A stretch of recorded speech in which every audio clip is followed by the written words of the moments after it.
Rusiyanın Müdafiə Naziri Sergey Shoygunun Azərbaycanda keçirdiyi görüşlər və müzakirə etdiyi mövzularla başlayıram. Sergey Shoygunun səfəri zamanı Azərbaycanla Rusiya arasında hərbi sahədə əməkdaşlıq haqqında saziş imzalanıb və bəyanatlar səsləndirilib.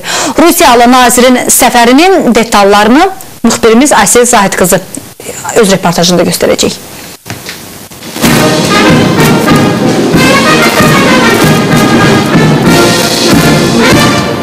Sergey Shoygunun Rusiyanın Müdafiə Naziri postunda Azərbaycana ilk səfəridir. Bakıda rəsmi qarşılama mərasimi ilə onu Azərbaycanlı həmkarı Zakir Həsənov qarşıladı.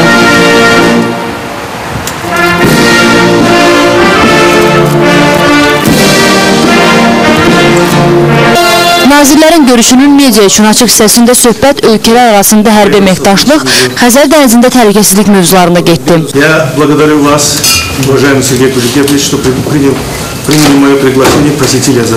Görüşün cəmi 3 dəqiqəsi media üçün açıq oldu. Daha sonra nazirlər bağlı qapı arxasında 1 saatdan artıq görüş keçirdilər.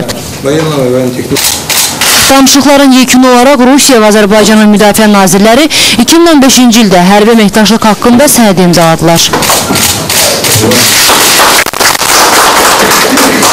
İmzalama mərasimindən sonra nazirlər Rusiya və Azərbaycan mediasına açıqlama verdilər.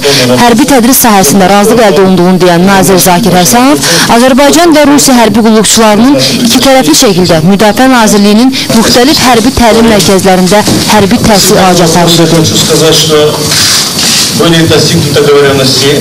Rusiya və Azərbaycan hərbi donanmaları arasında əməkdaşlıq sahəsində razılıq əldə etmişik. Buna əsasən Xəzər dənizində tərəflərin komanda qərargah taktiki təlimləri həyata keçiriləcək. Həmçinin hərbi dəniz qüvvələri sahəsində əməkdaşlıqla bağlı bir sıra tədbirlər həyata keçiriləcək.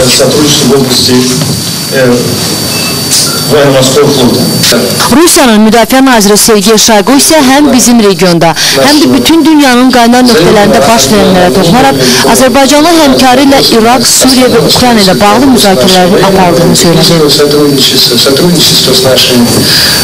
Təbii ki, biz stabilliyi qorumaq, vətəndaşların ölkələrin təhlükəsizliyini təmin etmək üçün həmin regionlarda olan tərəfdaşlarla hərbi texniki sahədə işləməkdə davam edəcəyik.